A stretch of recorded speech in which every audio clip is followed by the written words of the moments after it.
Hi, I'm Angie. Today I'm going to show you a recipe for double chocolate fudge Coca-Cola cake. So let's get started.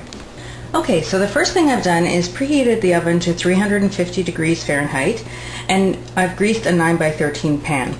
Now in a saucepan I'm going to add a half a cup of butter. That's one stick. You just want to put that on medium heat to melt it. I've got 1 ounce of semi-sweet baking chocolate and 1 cup of Coca-Cola. So you just want to add that all to the pan and bring it to a boil over medium heat. Okay, once that's come to the boil, you want to remove it from the heat and stir in 3/4 of a cup of miniature marshmallows. And you just want to stir that until they're dissolved.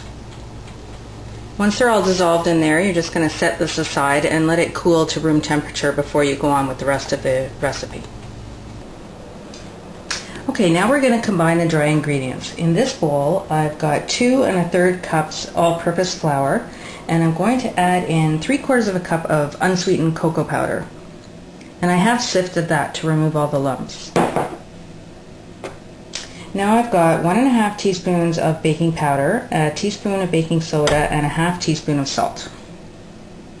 So I'm just going to use a whisk to combine those, and I'll set that aside while we go on with the wet ingredients. Okay, now in the bowl of my electric mixer, I'm going to combine 2 cups of granulated sugar, a 1/2 cup of vegetable shortening, a 1/2 cup of vegetable oil. Now you can see why this is not the healthiest cake.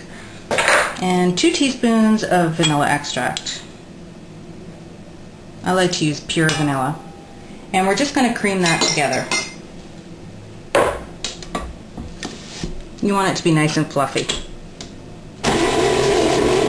Now I'm going to beat in 2 eggs, one at a time, till they're well combined, and 3/4 of a cup of buttermilk.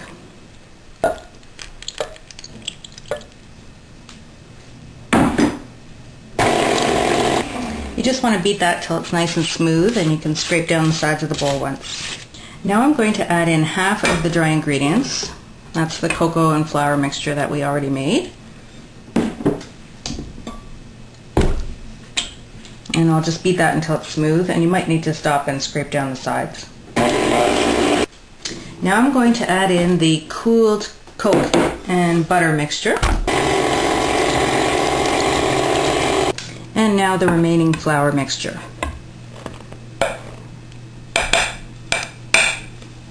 And you just want to beat that for about 4 minutes.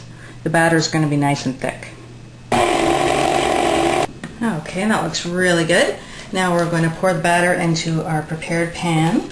We're going to bake this at 350 for 35 to 40 minutes, or until a tester in the center comes out clean.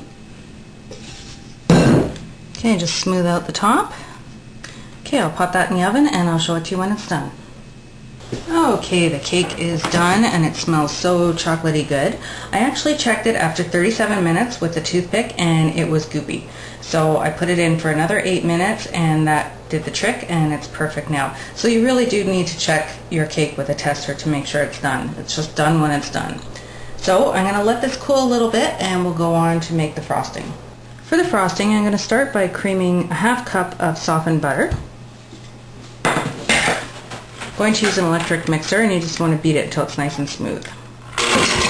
Now I'm going to add a 1/2 cup of cocoa powder. That's unsweetened cocoa powder. A 1/4 cup of Coca-Cola. A 1/4 cup of chocolate syrup.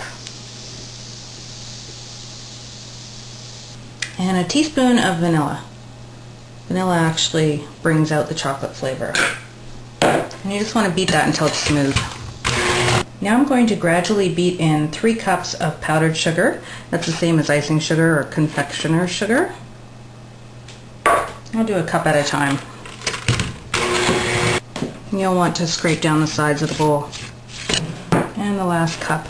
If you find that the frosting is too dry, you can add a tiny bit more Coke until it becomes the consistency for spreading that you like. You can do it about a tablespoon at a time. So I didn't have to add any more Coke at all. That looks just perfect. So we'll spread that on top of our cake, and we're almost done. Okay, so now we can frost the cake. Usually you'd want to let your cake cool completely before frosting, but the directions for this recipe say to frost the cake while warm, so that's what I'm going to do. It's a nice spreading consistency. I'm going to serve this right out of the pan instead of taking the chance of breaking the cake by tipping it out. So I'll just spread the frosting out. There you go. Thanks for watching, and I hope you'll try some double chocolate fudge Coca-Cola cake.